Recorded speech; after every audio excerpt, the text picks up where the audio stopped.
We all have games we're addicted to. Mine is different than yours, but we all have different tastes. Being a developer in this age is very difficult, because you can never get the people off the games that they stick to, and I wouldn't blame the people. It's always safe for you to enjoy a game that you've been playing for a while. That's why the game industry has split into two, which I call main games and alternative games. Main games being your average addict's game, the games that have people hooked and have a consistent player base. Alternative games are the games that you play when you physically cannot play the main games. Either that be taking a break, being a little burnt out, servers are down, or being banned.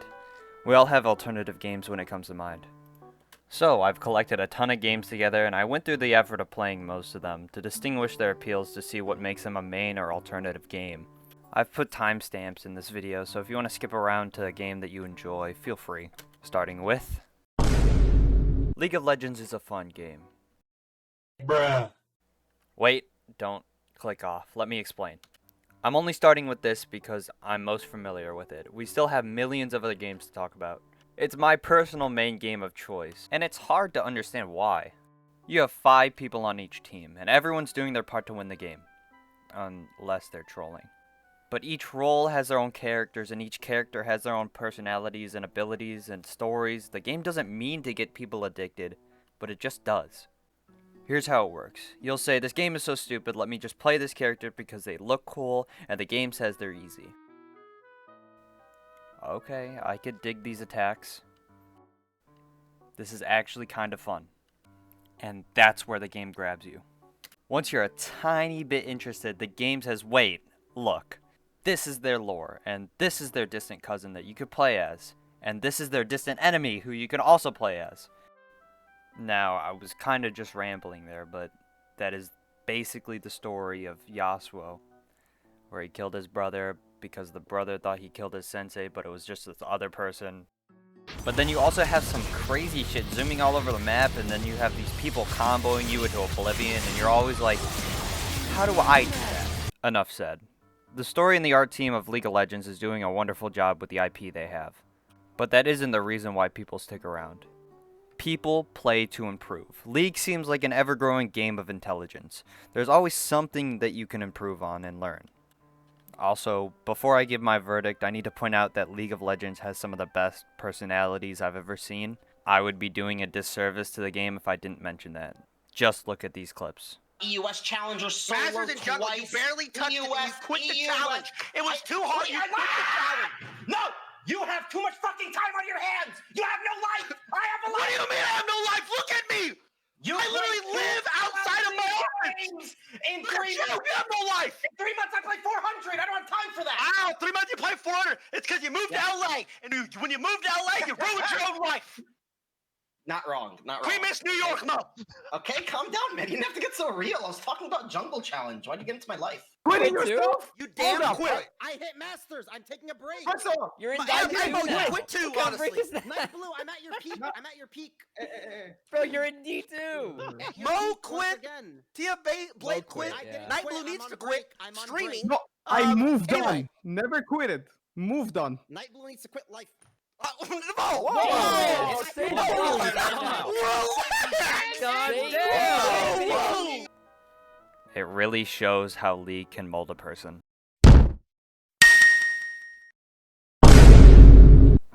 I'm grouping these two together because they're so similar. No matter what you say, I don't care. They're the same game. Counter-Strike was built from the ground up, and it took years to establish an actual timeless game that we have today. It started as a Half-Life mod made by 2 dudes. Then Counter-Strike, Counter-Strike Source, finally ending with Counter-Strike Global Offensive. Yeah, Riot just took the idea and gave them abilities. I'm not saying that's a bad thing. It's actually very refreshing to see some new variety in the search and destroy FPS genre. There's an actual learning curve in Valorant as opposed to CSGO, whereas if you're not doing so well in Valorant, you don't have to be good at gunplay to do well. Abilities help your team out more than you think. On the other hand, if you're doing bad in CSGO,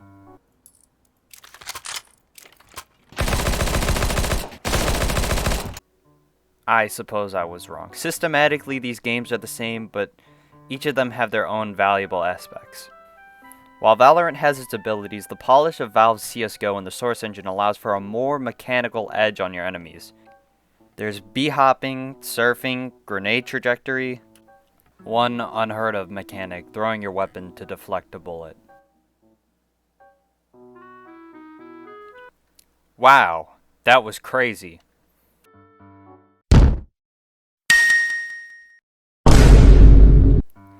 There's not much to say about this game. It's on its way out, but the hype used to be really good. If I made this video 5 years ago, there'd be raving about how good it was, but not for me.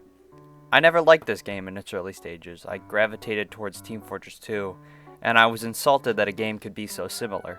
Playing this game today, however, I wish I was around for the Overwatch hype. After all these changes that happened, it's hard to imagine that there was a time where people cared about this game.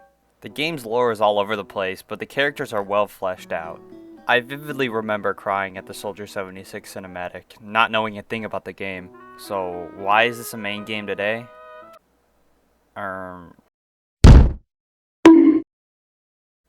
But wait, there's something I'm not telling you. All these games are easy, or in Leauge's case, moderately easy to pick up and enjoy with friends. However, these games are competitive. Ranked is the only reason why Tyler 1 plays the game in the first place. Climbing in a Valve game is the hardest thing in the world. It takes years for people just to get out of silver, but in Valorant, hitting your shots is the only border between being iron and being platinum. And Overwatch. There's no players, so climbing is easy.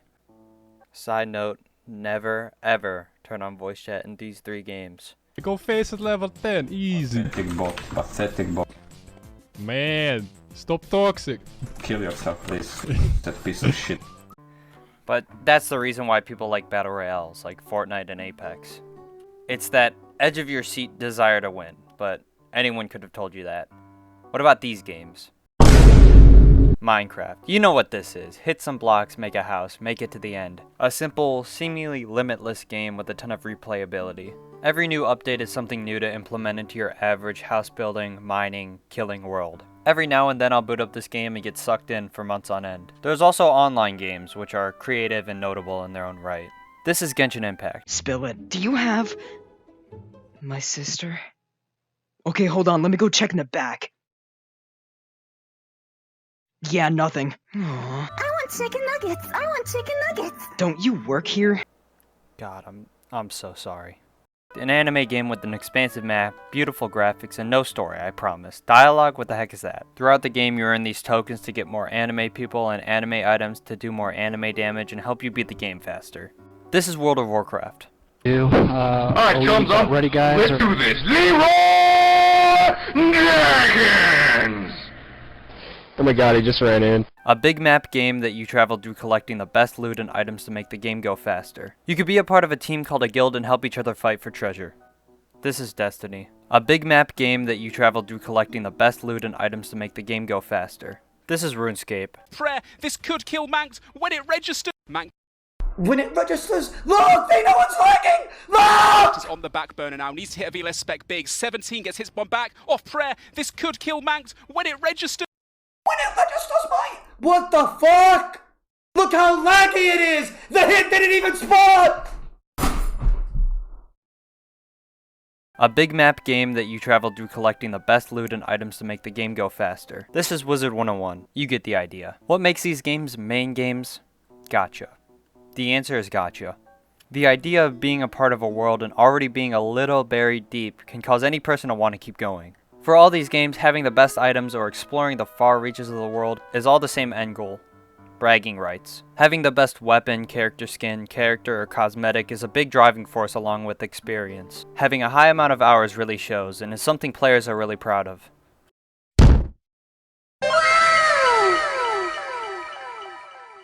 I may have dogged on some of these games a little bit because of a mix of lack of understanding and not caring. I also would like to mention that I did not bring up Dota 2, as I would like you to name one person that you know that plays Dota 2.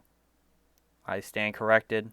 I mean, come on. It's the game that everyone plays, but no one plays. All these people on Steam charts are bots. But these are all main games. What are alternative games? I thought all games were competitive, adventurous, and good with friends. Well, actually, there's so much on this site. There has to be something for you. If you play a lot of FPSs, Arsenal and Phantom Forces are the best by current standards. It's always a hoot playing these. There's no competitiveness at all and everything seems so laid back. But FPSs aren't everything. Do you want to reenact your favorite TV show? There's a game for that. Do you want to know what it feels like to be rich? There are games for that. Do you need human interaction? Actually, Roblox recently added voice chat. Yeah, who does that? Some smart investment. Don't talk to me, bitch. Yasmin, shut your bitch ass up! Who the fuck invited you into this conversation, you raggedy ass, fat ass bitch? No one asked you to join this fucking conversation. Oh my god! Yo, chill! It's a fucking Lego game! Fucking you stop biting this man's dick. Like, he doesn't want you. He doesn't want you. He doesn't want you. Shut the fuck up. As funny as it is to call this game a kid's game, a lot of the games are actually very well made. Dress up is also fun, looking at the shop to find the craziest things to look like presses on the bounds of your imagination. Only if you want to drop some money though. This game is the perfect definition of an alternative game. There's so much variety and very little commitment. There's no incentive to do well in your games, as everyone is there to have fun.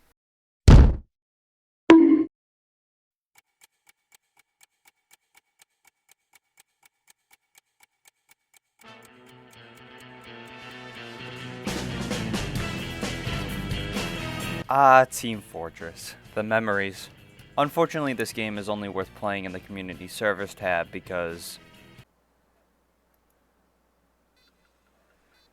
Oh, we already got a bot. Oh no! I mean, who watches the Olympics anyways? Oh. This is good footage that I could use. Yeah, I'll stay here. No, I was gonna go on YouTube and find my own, like, footage. But, this is okay. Oh! What is that sound? The competitive mode is unplayable, but this game still has its fun sometimes. MVM is still enjoyable, even though recording this footage, there were hackers in every lobby, even MVM. Yo, is anyone not a bot? No. We got it. Are you an actual person? Pizza? No, I don't think Pizza? Oh, okay. Yeah, oh, he is. Wait, what? The classes still have distinct personalities and figures. If you took a silhouette of a class, you could easily tell who they are, even with cosmetics on. There's a ton of playable game modes like your average Capture the Flag or King of the Hill. However, what kept me around for so long were these special game modes and events. It's unfortunate that Valve doesn't care about this IP anymore. More work and revisions would make this a powerhouse main game.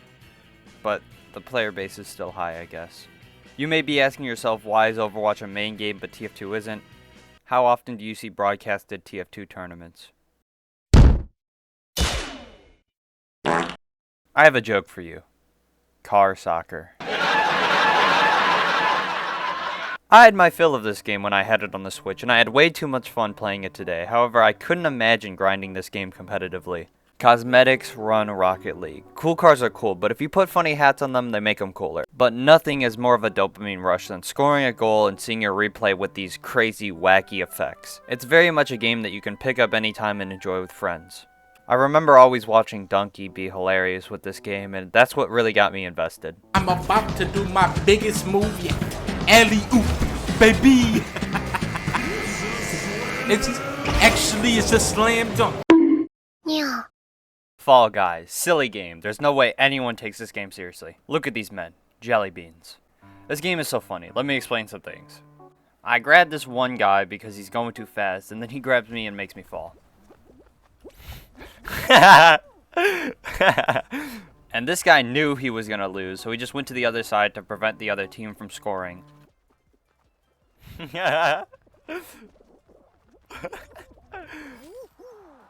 It's so easy to get into a game, and the mini-games are very simple and fun. The game is pure in its current state as an alternative game. Games go by fast, but if you aren't good with time management, minutes will blur into hours.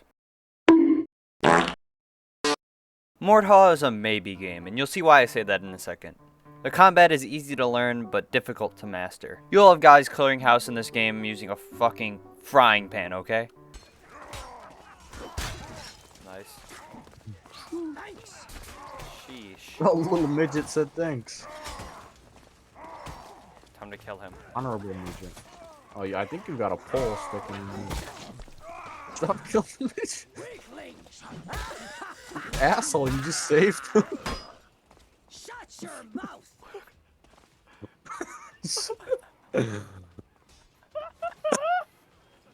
What was that? He just like... Fighting in this game is a total clusterfuck. Every fight is a big mosh pit with everyone swinging around trying to get a kill. It's dumb fun, but getting into a game takes a second. It may hurt your pockets a little bit, but last time I checked, Mordhau on G2A is around $12.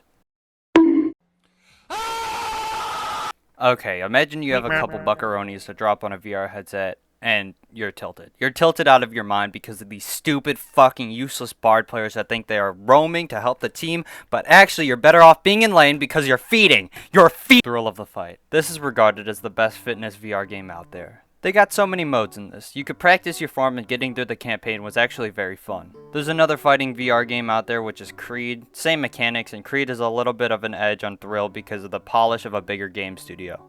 It's amazing how they got the real Sylvester Stallone and Michael B. Jordan to voice in this small VR game, but they have these lame QuickTime events and knockout minigame things that just disrupt the flow of the game. Ladies and gentlemen, sometimes with the match simple is ending just in the second better. round, your winner by technical knockout,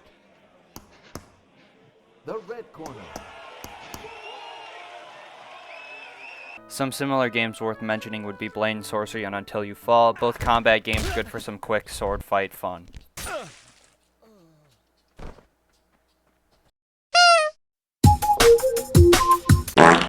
These are pretty fun. Celest, Binding of Isaac, Enter the Gungeon, all these dungeon crawling games get you straight in the action while pushing new concepts in their own ways. New items and abilities keep you going forward, and trying to see how far you get becomes the main goal. If you want a real challenge, however, I would recommend these rage games.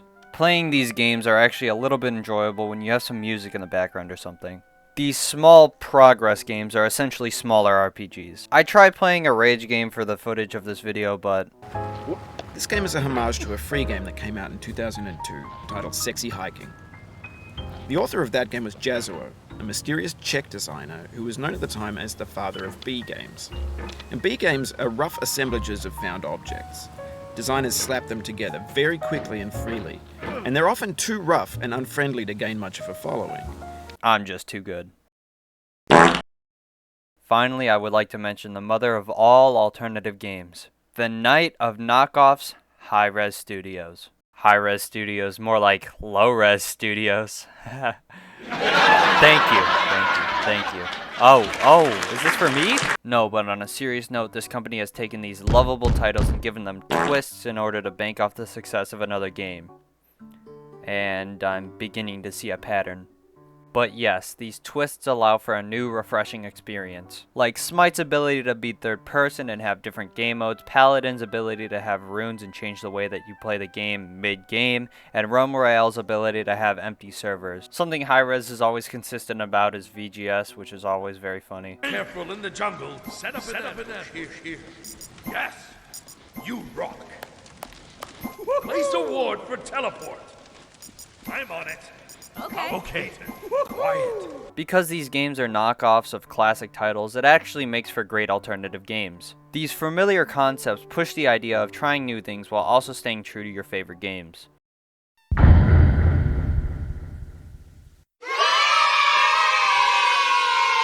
After all this, I would like to point out that video games are a flexible medium. Everything is always up for change, and your favorite game could be a main game to you, but I was only generalizing. At the end of the day, nothing beats a good story game. If you have the time, take a break and try a single player game. These studios have spent hours and days crafting stories that will stick with you for the rest of your life. If only you would give them a chance.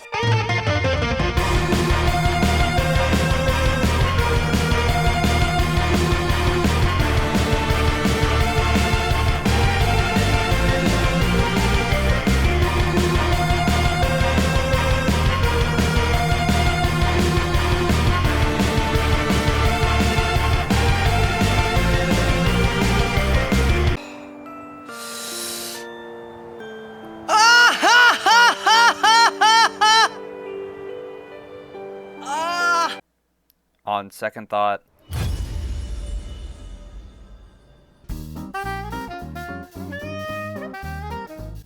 hey, thanks for watching. I just want to point out that this is the first one of these video essays that I made, so it was a learning experience. If you notice the quality of the video increase with every new game, that's because I was trying to figure out how to do everything right. I hope you enjoyed, and I'm excited to do more of these in the future.